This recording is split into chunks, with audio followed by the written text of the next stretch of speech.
for the Parent Information Center. Thank you for joining us today.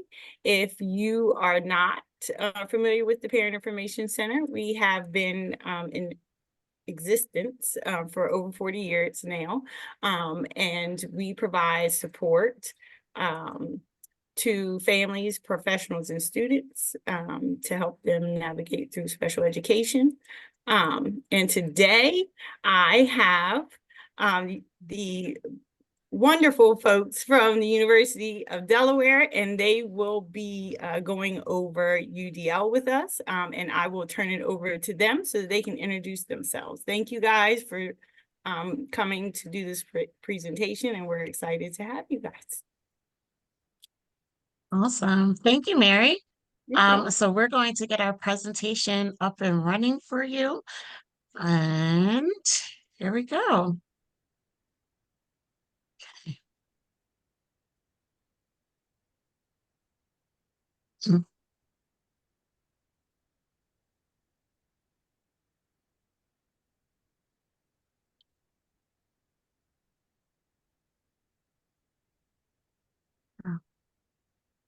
So as Christy's bringing that up, sorry, let me get that put up. I'm sorry, I'm trying to make it big. Hold on, I'm sorry. It's okay.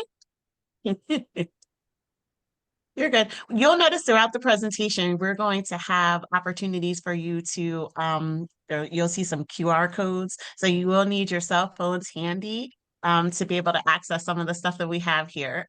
So with that being said, there is a pre-assessment too that we're going to invite you to take. So if you would just take a moment now to take out your phone, scan that QR code right there.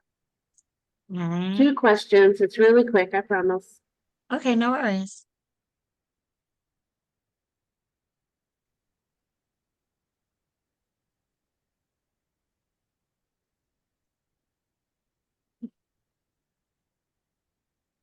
And if you could just use the reaction feature when you're finished completing that survey, or just give us a thumbs up so we know that you're finished, that'd be great.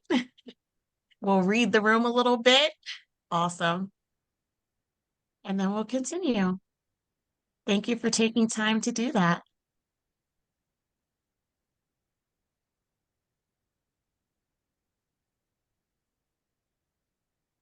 All right, I see lots of thumbs ups there. Okay, good. Do one more formative check for understanding, and make sure that we all have had an opportunity to complete that survey. I see some people just joining us, so we'll give about another 30 seconds or so to do that quick survey, pre-survey. And then for the people that are just joining us, if you could just give us a thumbs up when you've completed that 2-question survey, that'd be great. Okay. And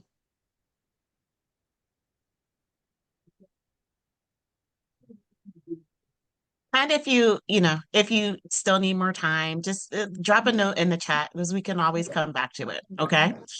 All right, Christy. Okay, so welcome everyone. Today's discussion topic is on the subject of universal design for learning, as Mary shared. And our focus today is how the framework empowers every student to achieve success in schools. Next slide. Buddy, so our back soon, okay? Delaware, oh, someone's not muted. So our MTSS TA Center serves as a professional development and technical assistance center for the Delaware Department of Education. And really our work is designed to foster accessible curriculum and environments for all of our students. And there are statewide initiatives that were designed to build the knowledge and skills for Delaware educators in the concepts of evidence-based instructional practices and frameworks. So that's a little bit about the work that we do as an MTSS TA Center. Our presentation today is brought to you in partnership with the Parent Information Center, as Mary shared, the Delaware Department of Education, and our center here at University of Delaware, which is housed in the Center for Disability Studies. So just a little bit about myself. My name is Dana Ferrier. I am a former teacher in the state of Delaware, as well as a former school administrator. I have over 20 years of experience in the field. I have served in large school districts as well as a charter school. And I'm a proud mom of three. I always like to share that I have three little ladies. I call them the Z Squad. I live with them and my husband, Brian, in Newark. I am a Philadelphia native and a lover of all things Philly sports. You name it, I'm there. Um, and I am the newest member of our UD MTSS team. So I'm really excited to be a part of this team and to be facilitating this workshop with all of you today.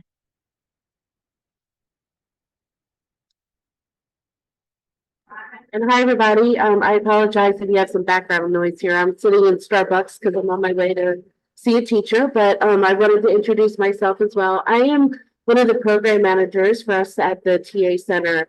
I was a classroom teacher for 25 years, specifically in middle schools, and I loved every single minute of middle school. So what I find is you either love it or you think people are crazy to teach it. And I was one of the fortunate ones that loved it. So that's a great fun age.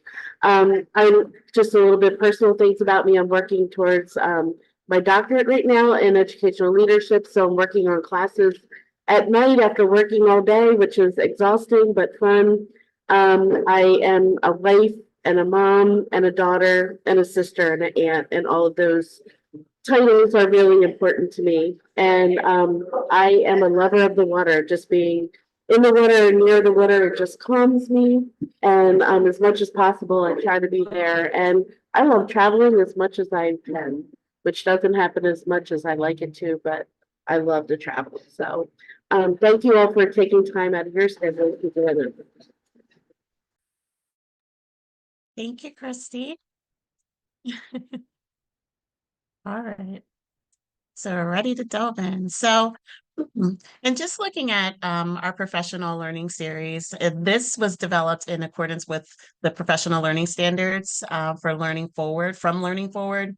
These standards were adopted by the State Department of Education to really serve as an anchor for the professional learning series that we provide to educators in the state and for all of you, our family partners.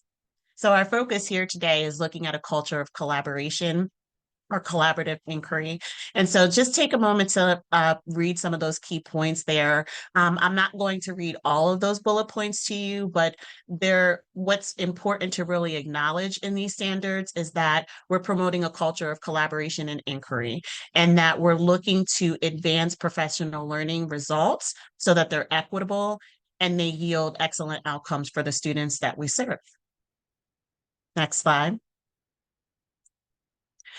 So as I mentioned earlier, our work as an MTSS technical assistance team is rooted in the Delaware MTSS framework. So the implementation of MTSS in our schools is derived from a state regulation that says districts must develop systems and partnerships whose work is focused on developing support structures that are driven by the diverse needs of the students that we serve. So once again, as you look at the keywords here, and some of them are bolded for you, we draw your attention to providing supports that are aligned to the needs of the whole child. It means we're looking at the social and emotional well-being of students, the academic needs of students, behavioral needs, and so much more, where our work or this framework is designed to ensure that there are systems and structures in place to meet the needs, all of the unique needs of the students that we serve. And you'll notice the words inclusive indicated there, as well as equitable. In order to foster spaces that help the whole child thrive, students need to feel like they belong, and they need to have access to the opportunities in schools so they can successfully thrive. Next slide. So the guiding principles for our integrated MTSS framework is really grounded in some core elements that are embedded in equity. So one of the key things that we do in accordance with what we'll be talking about today with Universal Design for Learning is that there's a priority for equity. That means that we're committed as an MTSS technical assistance team. We are committed to ensuring that our work helps to ensure that all students thrive and that we're increasing their access to high quality opportunities, regardless of what institution that they're in from grades K through 12. Our work is also grounded in the fact that we want to make student outcomes central to all of the decisions that we make. And we also want to ensure that there is effective implementation of what is called culturally responsive practices, that they become universal in every classroom across the state. Included in this model, you'll also see the word data, and we want to make sure that teachers and parents are knowledgeable about the data sources that are used to monitor whether students are succeeding in our schools. And also it's used to inform whatever adjustments need to be made to help our students thrive. So all of those circles really work interchangeably together. You can't have one without the other. They must talk to one another in order to have a successful MTSS integrated framework in our schools. Next slide. So today's learning outcomes and what I like to call our learning invitations. So we're going to lean into those.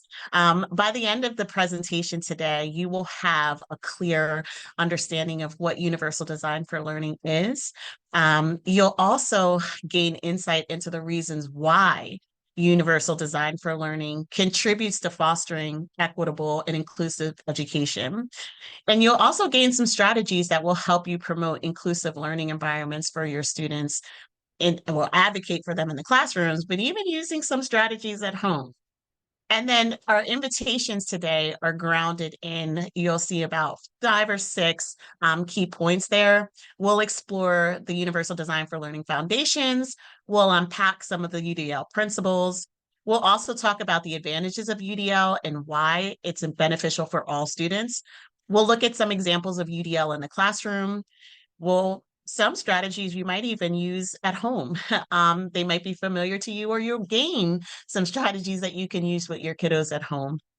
And so the last thing we'll give you is some takeaways, resources that you can use at home, and we'll also answer any questions that you may have.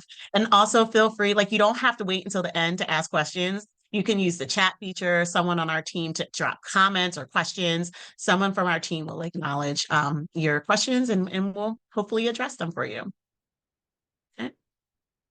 Some key terms that you will hear throughout the presentation. I always like to preface, key vocabulary because I recognize not everyone is familiar with some of these terms, and that's okay too. So you will walk away with an understanding of what Universal Design for Learning is. When I use the word we, I'm using that as a collective we, right? So it goes anywhere from educators/teachers and parents. So you'll hear me use that often throughout. You'll hear the term variability. You'll have an understanding of what that is. We'll talk a lot about equity, and we'll also be talking about the terms of evidence-based. So you'll have an understanding of what those terms are as we go. All right, next slide.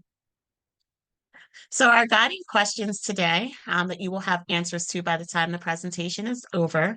How does Universal Design for Learning help teachers create an engaging and inclusive learning environment that supports the success of all students? And what can families do to create a home environment that supports and nurtures their child's talents and unique ways of learning? Next slide. Here are our session agreements. We invite you, another word for those are norms, but we invite you to lean into agreeing to these things here. So we invite you to ask questions. As I said before, we're all learning and growing together, and we invite you to ask questions as they arise. We do want to foster a safe space. During this presentation, we will give you opportunities to share your personal stories. Christy and I will be sharing some of our personal accounts with you, and we want to foster a safe space where your voice is heard and you're leaning into our discussions.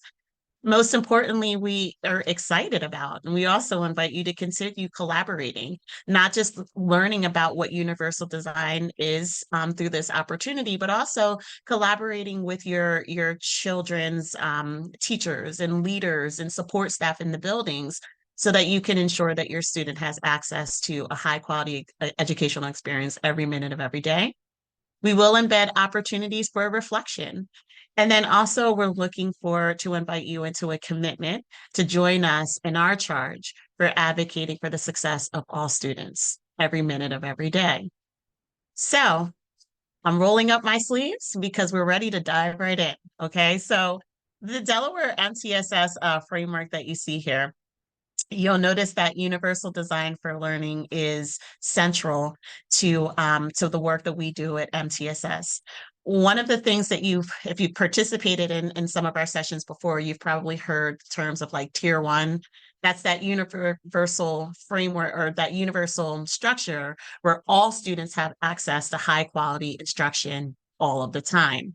And so when we talk about universal design for learning, we're looking at a tier one structure that promotes the success of all students. Okay, next slide. So I invite you right now, we're going to have a moment to engage in a little opportunity, and here you'll need your phone again one more time. MTSS, great question, Sandra. So MTSS stands for Multi-Tiered System of Support. Thank you. Thank you for asking. All right. So in this slide here, you'll need your QR code here to think about your students' hidden talents. And you'll be connected to what's called a Padlet. It's an interactive tool where we can see some of the comments you have, but name 2 talents that nobody knows about your student. Just let us read the room just to make sure that everyone can get into that tablet. Just see it. Thumbs up if you can, so I know that you're in.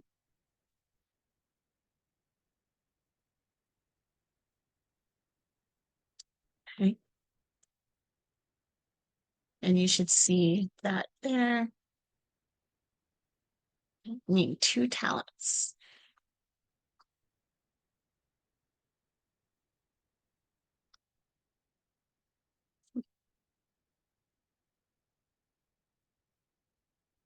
All right, good, Meg. Awesome. Thank you.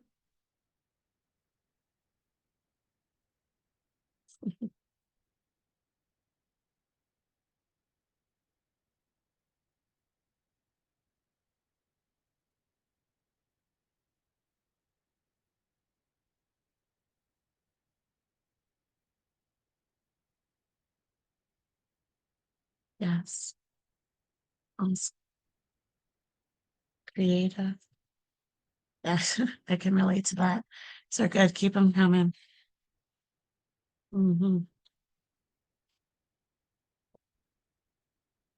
These are great. Loves karaoke. Oh, these are good.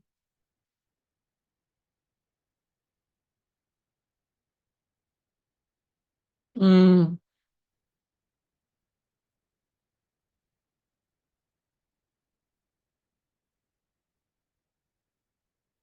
Oh, these are all good. Thank you so much for dropping these in and keep them coming. I'm going to keep going just in the interest of time. But yeah, these things that you're including here in this Padlet are really important because they're instrumental in really driving, what universal design for learning does. As we go through the presentation today, you're going to hear much about how universal design for learning takes into account, the talents and the strengths of a student and designs a learning environment and learning opportunities that help to leverage, for lack of better words, the unique talents and interests that students bring to the learning experience. And so some of the things that you shared here are really cool. And they're what makes your child amazing. So we're going to press forward and we're going to come back to again, like how those talents really shape the learning environment of UDL. So in this first part of the presentation, we're going to be exploring the foundations of universal design for learning. So when we think about universal design for learning, think back to when you were in school. And this is where I'm going to invite you to unmute yourself and you can contribute to the discussion. But what were some of your most memorable experiences? And how did those experiences influence what you want for your child's education?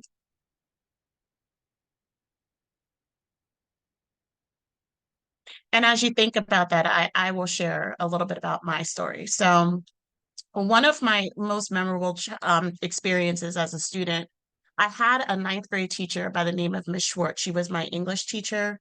And Miss Schwartz frustrated the living daylights out of me. Like we always had writing assignments in her class. She was like the grammar guru, or that's not that's a positive word for me describing her.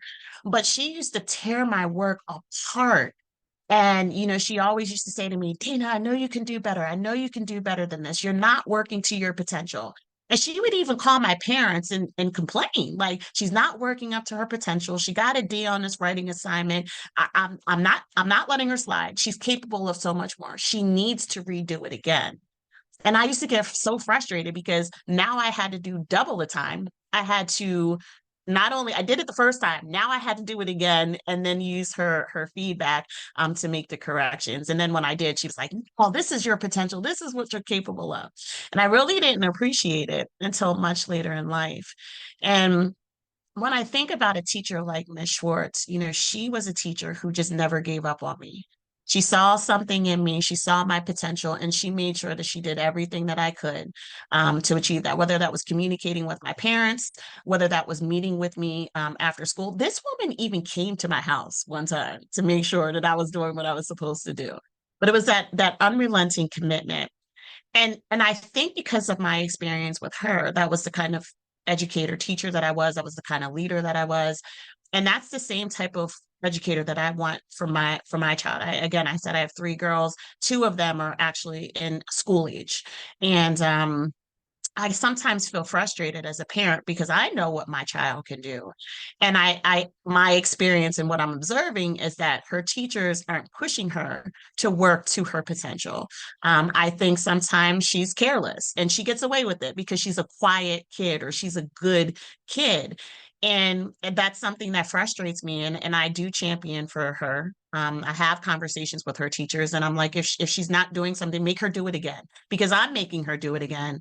And when she does it the second time around, that's what I know she's able to do. So just that unrelenting commitment and to students and really helping them to achieve their fullest potential and to thrive. So that's how my childhood experience has influenced, what I'm looking for my own children. Would anyone else like to share? Okay. I don't mind sharing. I have something in common with you. I grew up in Philadelphia as well. I'm from Philadelphia. And I remember throughout my entire educational journey that there were always high expectations, as you were describing as well. And I always felt like there were people along the way who would see something in me and want to encourage me to bring that out. I'm a mom of three, and my oldest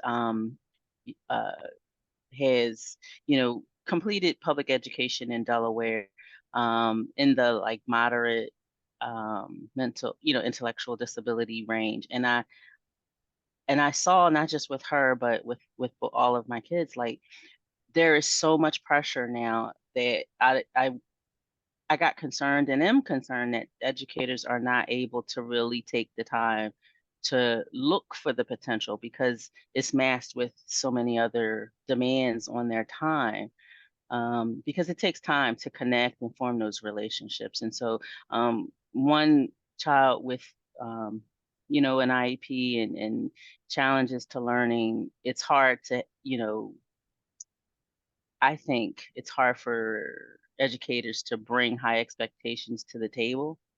And the thing that you mentioned about good behavior with regard to my other two kids, that would always get them a pass as well. So I had to always make sure that they were in an environment that didn't just reward them because they were, well behaved, but would pull the most out of them academically. And so I had to be, intentional. My husband and I had to be intentional about, what kind of learning environments that they were a part of because of that. Yeah, absolutely. I resonate with you in so many ways, and I only have an hour of time with you, but thank you so much for sharing your story. Thank you. All right. All right, we're going to press forward. So thanks for taking a trip down memory lane with us, with me, and we're going to take a trip to the past, a blast from the past to be specific. I want you to take a moment to look at these two images that are here on the screen. And I invite you to focus on what you find similar about both pictures, besides the obvious of them both being black and white photos. Take a second to find something that's similar and just drop your observations in the chat. What are you noticing in these two pictures?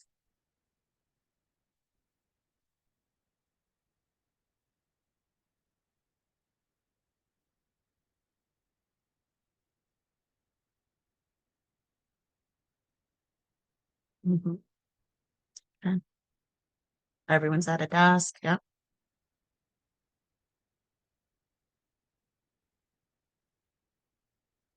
Mhm. Yeah, they definitely look focused, good, working on their own.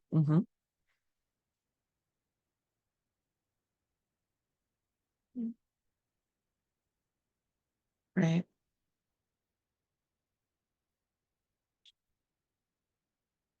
Mm, that's a good one, Christy. I didn't even think about that. No diversity. Very good. Keep them coming. I'm going to press forward. Okay. So you might have noticed, and some of you have, that, in the classroom picture, like the students were sitting in the rows. Christy, if you hit backspace for me one more time. Um, and this is similar, like, again, the picture on the right is employees working in a row in the factory. Some of the things you also noted is that one of the things that I didn't see in the chat, I might have missed it, but there's a teacher who's standing in the front of her students as if she's kind of like giving them directions of some sort. It seems as though the students are listening intently, like the one little girl's leaning in. The students are probably working on the same thing in the classroom as well. Some people know diversity. Wonderful. What's important to note about these two images, especially the one from the classroom, is that education was built in the industrial age by people who managed the factory workforce. So the educational system in the 19th century was actually preparing students for skilled jobs like those done in factories. So they were equipping students with the skills like following directions, remembering facts, working alone, and showing respect to the teacher or supervisor as evident there. But if we fast forward to the next slide, take a look at education now. So education, as you all know, has since evolved yet again. And it's about teachers letting go of control and serving as a facilitator in the learning environment. It's about showing students how they got the answer through a variety of ways, being creative, being collaborative with others, being critical, showing initiative, self-evaluating, and persevering. When the Common Core state standards were adopted, part of the construction of those standards was designed to create opportunities for during learning for the development of those skills. So in education today, there's a great importance for all students to become now even digital citizens and to learn to determine the right reliability of information that helps to connect them globally. There's a quote at the bottom of the picture. I don't know how well you can see it, but it says, "We are currently preparing students for jobs that don't even exist yet, using technologies that haven't even been invented in order to solve problems we don't even know are problems yet." And so when you think about that quote, it's amazing to know that really our teachers today are preparing students for jobs that haven't even been thought about. So I want you to keep that in mind, that our education and our workforce system requires skills and that's why it's important to not just think about our children as having one identity or developing one set of skills. We really need to look at the multifaceted aspects of learning and create the spaces for them to thrive and accordingly. Next slide. Um, back on your slide right there, I just wanted Oh, sure. to highlight though, like I view that as a vision and a great aspiration, but you can't, I guess there has to be an awareness about a gap between making sure that the students have certain rudiments to be able to, I think, pursue that vision, because Yeah. if you don't have, fundamental, skills, life skills, if you will, literacy, numeracy, all of that, it's hard to go after these, aspirations in my view. And so Mhm. there's a gap because if there's no acquisition of that basis, then Yes. it excludes you automatically. It excludes you from being able to pursue that. Absolutely. And I'm so glad you brought that up, because what you'll see, as we discuss this universal approach to learning, you'll see that it has been proven to reduce / close that gap.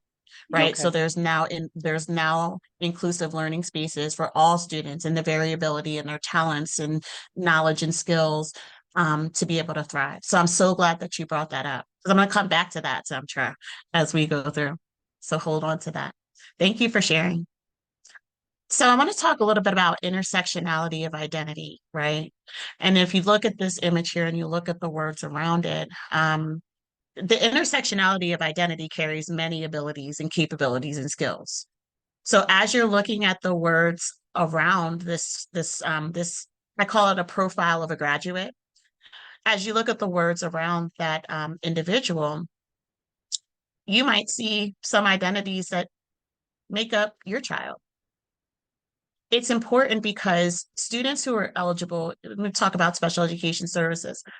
Students who are eligible for special education services generally tend to be defined by a singular identity based on their disability. It's the perception that can negatively impact and limit the student's experiences and outcomes in schools. So again, as I talk to you throughout today's presentation, you'll see how universal design for learning allows for all students to show their individuality and many of their hidden talents that we talked about earlier today, through the opportunities that teachers create. All right, next slide. And I'm gonna probably fast forward some of these too, Christy, because of time, and I really want to get to the meat and Yep, potatoes I was just of gonna give you a time UDL. check. I was just gonna say Yeah, it's 12:35, so yeah, yeah, no, I know. This is such great conversation. it's okay. So I just briefly just want to talk about the fact that when I talk to you about equity, and that a lot of this work, many of these frameworks were derived from federal regulations that were designed to ensure that all students succeed. And just briefly, the Elementary and Secondary Education Act, you see the words in purple there, are designed to ensure that all students thrive. And then the same thing with IDEA, which is designed to provide support for that all students have access to a free and appropriate education, all students with disabilities. So those are just two federal regulations I just want to direct your attention to that are highly influential in driving universal design for learning. Okay, next slide. And Christy, if you will just go to, yeah, yes, okay. The origins, yes, please. The origins of UDL. So the origins of universal design for learning are very simple. So it came from an architectural movement called universal design. And so ultimately this framework was designed to ensure that accessibility, that all individuals, regardless of their ability, disability, they all had equal access. So some of the images that you see here, like the design of ramps in addition to stairs, the sliding glass doors, closed caption features. All of those are universal design features that just recognize that by having these things built into the design of a structure, it will increase people's access to the buildings that are designed. So that's the foundation of where the term universal design came from. It came from its origins in architecture. Next slide. So the concept of universal design for learning, it emerged in the late 90s, and it focused on the principles of universal design, that accessibility component. It was applied in schools, curriculum, in classrooms. So it helps to build in more ways for diverse groups of learners so that they can access information and show what they know, instead of designing a lesson with one or two students in mind, or teaching to what we think is the middle of the class and then going back to fix what we need to. It gives teachers an opportunity to provide choices and options up front so that all learners can access what the teacher is teaching in more of a proactive design. The goal of UDL in schools is to provide options for students during instruction so that everyone is able to participate in all functions inside and outside of school, even at home. So it's important to think about how to proactively create socially inclusive environments for students by building or adding those, what I like to call metaphorical ramps that help children succeed. So it really looks at the ways in which information is presented, how students respond, and ways that students can be engaged. It also gives teachers an opportunity to be flexible, as Shamsha talked about, that flexibility in meeting students where they are. Next slide. When we think about UDL, think of UDL as the lens by which to view the initiatives and strategies in the design of overall curriculum. Next slide. So why is UDL necessary? UDL is necessary really because it helps to ensure that equity is advanced in the classroom, that all students have access to high quality opportunities every minute of every day. Next slide. So there are three main principles that drive universal design for learning, and they're described as networks when you think about the science of the brain and how we learn. The first side is looking at it. Well, the first part of this image, it really looks at the science of learning, and it's an evidence-based approach to understanding how to meet the diverse needs of students or learners. So there are three networks of the brain that impact learning the most. UDL provides a framework for educators so that they can use targeted strategies that are designed to maximize learning in a way that's similar to the way that the architects design buildings to ensure that every feature, every amenity is accessible to anyone who uses it. So when we think of the first network or the first principle, it's called the why of learning. And the why of learning is that engagement piece. So that's based on the part of the brain that needs to be stimulated with interest and the motivation to want to learn. The what of learning is the purple that you see there, the representation part. And that part of the brain helps students to present information and content in different ways. And the how of learning, or the action and expression network of the brain, looks at what students are going to do to be able to express what they've learned in accordance with whatever their preferred method of delivery is. So in the next series of slides, we're going to take a closer look at how the application of UDL strategies during instruction helps to support students' experiences during learning. I'm going to skip this pause and reflect opportunity just so we can go a little bit further in this. But ultimately, as we go through, just think about this question. How does your child like to learn?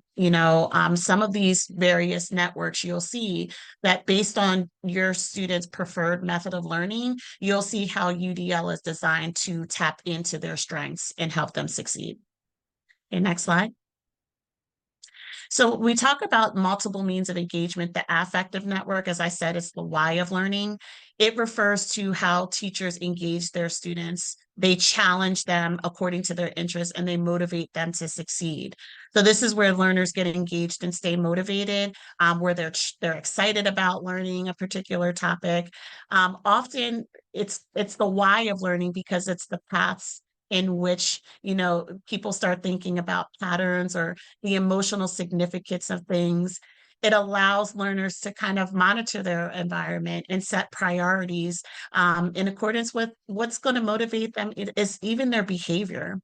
So the affective network is important to consider here, because when you think about, I always like to think of an example of when a person smells a certain smell or hears a particular sound, it triggers a memory from the past.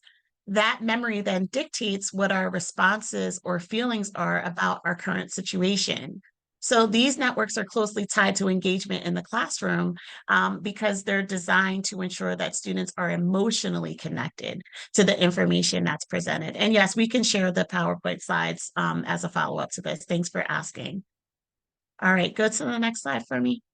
So I always like to think of the engagement piece as like the heart of learning. So in UDL classrooms, teachers give students access to choices. They make the lessons relevant to their lives. They use examples that are connected to the real world in many cases, and or they bring lesson concepts that students can connect to the world, or even books that they read or music that they listen to. And then they also create an environment that minimizes distractions, because we know how important it is for students to be able to learn and thrive, especially when they feel safe in their learning environments. Next slide. For sustaining effort and persistence, this is also a strategy that teachers use to engage students in learning. One of the things that's really important is that they establish clear goals for students. The goals are typically connected to the Common Core state standards, and that's where the rigor and relevance is maintained. But they clearly articulate like what students are going to be able to do by the end of their learning experience. They provide tasks for students that are challenging, but they don't challenge them to the point of frustration. They make sure that they have access to the resources and supports that they need in order to successfully reach those goals. You'll see opportunities for collaboration among their peers. There are also opportunities sometimes where, even though the teacher is the facilitator, they do collaborate with students in the sense that they're giving them targeted feedback in accordance with their progress towards the intended learning goals that have been communicated. Next slide. Self-regulation is an important part of engaging students in learning, because it helps, and I talked about my example with my 9th grade teacher, Miss Schwartz. It helps to promote expectations of excellence, and it helps to optimize their motivation. So students know that there is an expectation that students are going to meet grade level expectations or whatever that standard is. And they're motivated because the teacher is creating the environment to support them in achieving those goals. Students learn strategies to help facilitate. We talk about coping strategies, but the teacher creates an environment or anticipates that there may be some barriers to the students' access to acquiring those grade level concepts. So they create the conditions for students to learn perseverance. And when they struggle, what are some things that they can do? They explicitly teach students what are some things that they can do when they're feeling frustrated, or what they can do if they need help and where they can go to get that help. And then there's also an embedded piece in there where there's opportunities for self-assessment and reflection. Okay. Next slide. As I shared with you before, multiple means of representation is the what of learning. It's what students are doing with the information that's presented to them. Go ahead, Chrissy, keep flowing.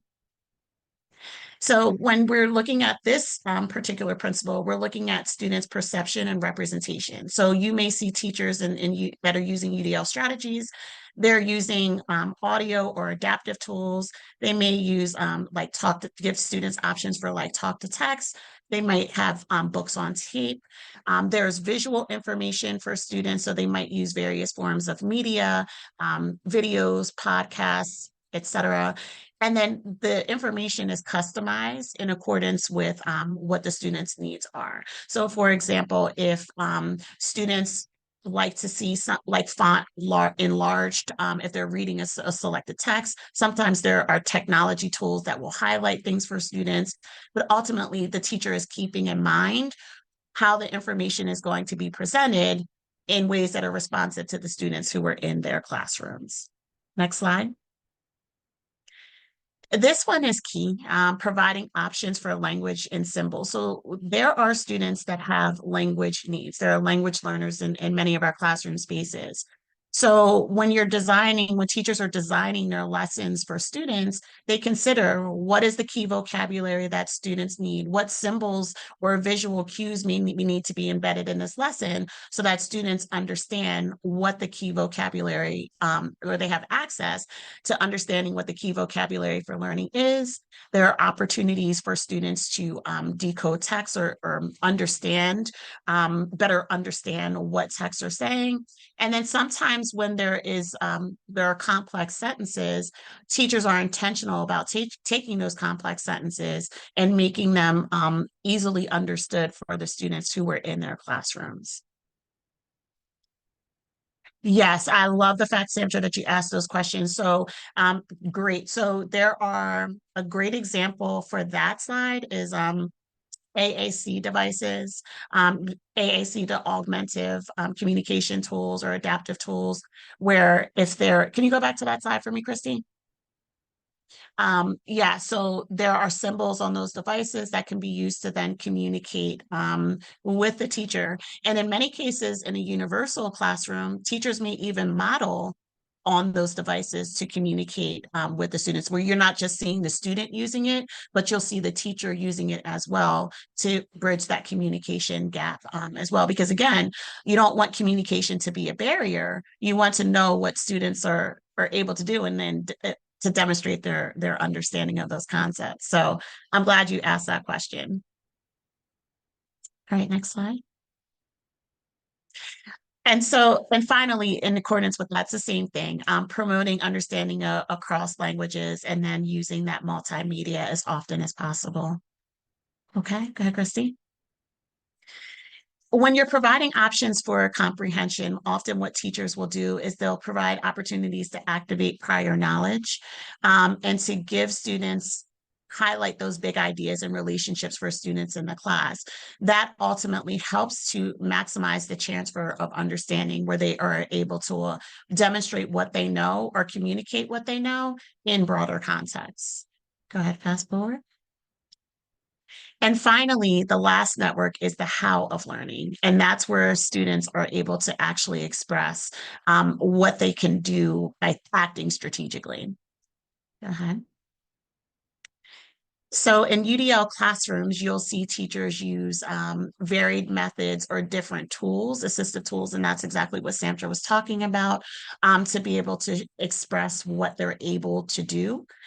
In the next slide, you'll see that in addition to physical action, there's a method for them to be able to express and communicate with them. So you're looking to build fluency and practice. You're looking at students to be able to use various tools to be able to compose or write down or demonstrate what they've learned in accordance with the goals that have been communicated. Next slide. When we talk about functioning skills, another term that you may have heard is executive functioning skills. This is really important because this is where in UDL classrooms, you see students who are part of UDL learning environments. This is one of the things that sets them apart, because the teachers are very intentional about fostering or developing their executive functioning skills. They support them in guiding appropriate setting goals, planning and strategizing around how they're going to meet those goals, becoming resourceful, in which they're using their peers, they're using their teachers, they're using other technology tools to be able to support them in seeing their plan through and using strategies in order to acquire it. And then the other piece too, we talked about the importance of setting goals, but monitoring how close they are to achieving those goals. And if they're not close, then making the necessary adjustments in order to get there. So the teachers in UDL classrooms are instrumental in that. I just wanted to add here too, Dana, that this is such a critical skill for like a lifelong learner. This is a skill that students and adults need to learn and to know how to do, to set those goals and to figure out, how am I going to meet them, and then making sure you have around you what you need. So at all age levels, whether we're visiting kindergarten classrooms or high school classrooms, making sure that we saw this. And we saw some really creative ways when COVID hit and everybody went to remote, And it was kind of like, oh my gosh, the students that can't do this, or, we need to help make sure that we're supporting our students in, setting those goals now that they're not in the classroom with me, but, they're home and learning that way. So, it's really come to light, I think, these past couple of years, how important this executive functioning skills are. So, this is a really important one that, UDL classrooms should be addressing.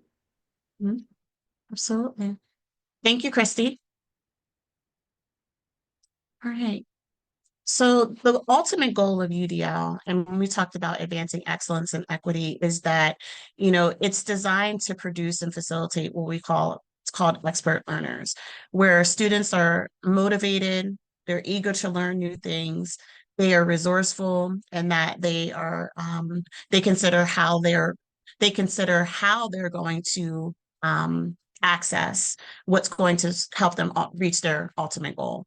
And then again, they're goal driven, that they recognize that even if they have a plan, they must have strategies in place in order to bring that plan to fruition or achieve that goal. So that's the end goal, is that these are the qualities, and according to UDL experts, these are the qualities of an expert learner. Next slide. There's a really cool quote that I found by Mike Marana, that UDL is not a special ed thing, or even a general ed thing. It's just an education thing. And if you think back to the slides that I showed, the images that I showed you on the slide of the 21st century learner, that's exactly what UDL does. It connects, it's a way to connect every student to the experience of learning. And what's really neat about Universal Design for Learning is it fosters that love of learning in all students, regardless if they're in kindergarten or if they're seniors in high school. Okay, next slide. So here was a quick video, and I'm not going to show it because of time, but I did put it in some resources for you. Everything that we just talked about, as far as, and it was a very broad stroke, an overview of what Universal Design for Learning does as far as the principles and strategies that teachers use. When you see this video, you will see how a teacher who experienced ADHD himself as a young student took what was a barrier for him as a young learner and used that as a stepping stone, for lack of better words, to redesign learning experiences for his students in his classroom. And he does an incredible job of using universal design structures and principles to create this really cool science lesson for his students. So it's going to be in the resources that you have access to. It's like a 10-minute video, but I encourage you to, as a follow-up to this presentation, to check it out. Okay, so just really quick, the benefits of Universal Design for Learning are included in the next series of slides. Go ahead, Christy. The first benefit, well, go ahead and skip this one. The first benefit is that it offers what we call variability. We say that variability is accessibility. By recognizing that students or learners are diverse, they have diverse interests, they have diverse talents and skills and knowledge, that helps to increase their access. Again, we talked about education is no longer a one size fits all. And as Samtra asked a question about, what if a student uses an AAC or an augmented communication tech device? What about them? Well, it takes in mind that while they may not have strong communication skills, we give them access to the tools that they need in order to be able to demonstrate what they know in a way that's accessible for them.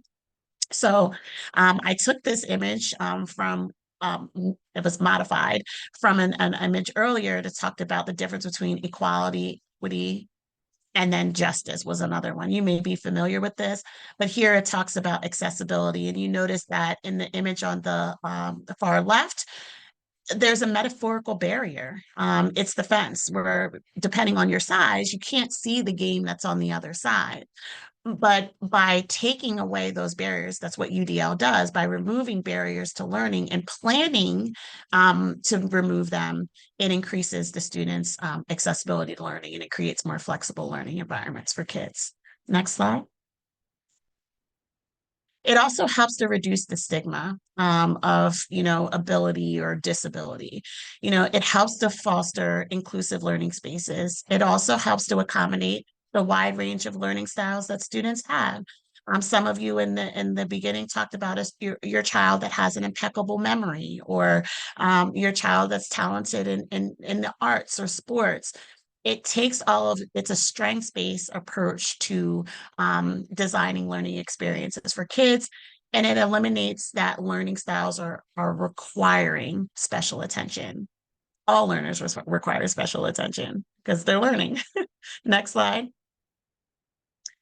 It adapts the content to the learner. So that means that any material that the teacher is planning to use, they think about the learner first rather than asking the learner to adapt to the material, which was kind of what I experienced when I was in school. Next slide. And then it focuses on the strengths. It gives students access to a range of opportunities and allows them to interact with the materials based on their skills and interests. Next slide. All right, keep going. All right, so real fast, because I know we're at the end. Many of you have been at one point in time UDL architects yourself. 4 years ago, this was me, because my youngest is 4, but I had to really think about what I was going to do to my home to make it safe for her. I didn't want to increase her access. I actually wanted to limit it so that she was safe. But baby proofing is one example of things that you parents do to universally design their home. So next slide. So keep going. So some things that you can do for your children at home is just fostering independence and problem solving, giving them choices.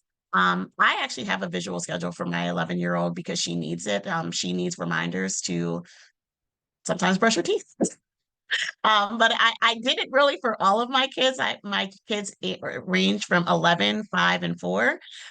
So I noticed that everyone benefits from a visual schedule and remembering what they're supposed to do every day. But most importantly, setting goals. I know I do this with my oldest. Anytime she has a test coming up, or even with her homework, I'm like, what is your goal? And then I create opportunities to support her in achieving that. So those are examples of just how we as parents champion for universal design structures with our children at home. And then next slide. Keep going. If your school is not familiar with the term universal design for learning, if the educators in your child's school are not familiar with that, here are just some simple things that you can do to serve as UDL champions yourself. You can learn as much as you can about how UDL makes a curriculum accessible for students. You can just formulate your own goals for your student and champion for that in partnership with the teachers. I always like to say, don't settle for any instructional technique or materials. Challenge that and ask about the material's relevance to the development of your child, and participate in as many opportunities that your school hosts where they're sharing information, be inquisitive, ask questions. But these are just a few things that you can do to champion for UDL, moving UDL forward in your school. Next slide. Okay, so in clicking that QR code, you'll need your phone probably one last time, maybe two.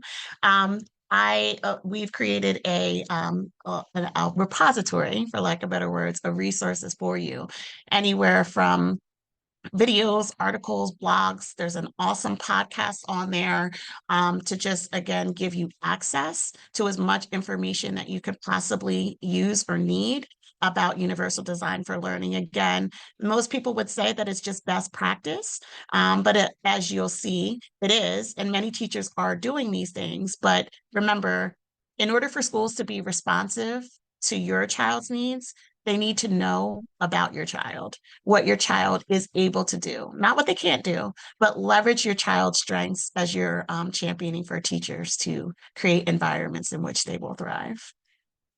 Next slide. Okay.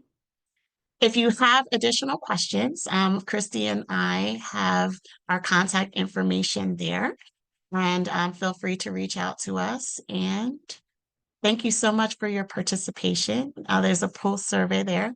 I probably could spend 5 hours with you guys on this subject because it's one that's very passionate or very near and dear to my heart, but I can't.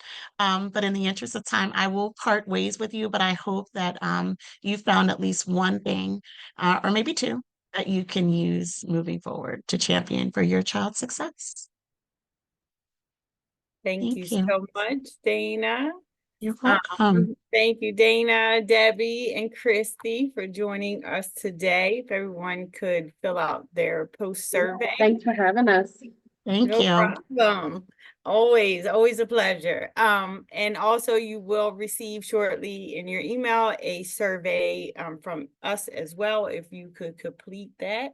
We do have a few more webinars that are coming up, so make sure you take a look at our website under our events page or sign up for our newsletter. But everyone have a fantastic afternoon.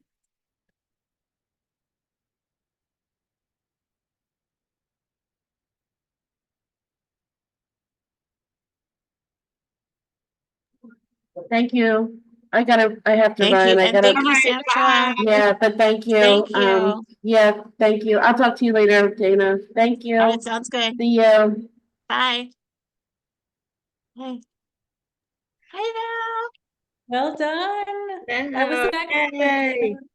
It's like UDL on speed. I know. It was No, it's all nice. good stuff. It was good. It was It's all good. good stuff. I did have a Awesome. question. Yeah. Do we have our next meeting day? I know that we had talked about scheduling another meeting. Mhm. Yeah, that's a great question. Because I still haven't received the language. I was going to shoot back a message today. I still haven't received the language for the flyer. Yes. So I want to Oh, get that. and it's actually not from Mac because the first one's going to be, All right. I'm just looking at the notes, more focused on, that's the screening one, right? The SCB screening. I think Okay. Nikki's drafting the language. I can follow up with her.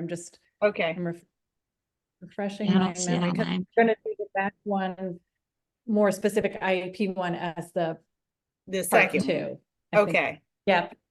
But that, I thank you for I was bringing that trying up. to like remember. Yeah. And I was like, we're getting close and I really want to get the flyer Yeah. out, but I couldn't for the life of me remember where we left it off. But I remember us talking about scheduling another meeting. Oh, I guess I can stop this recording.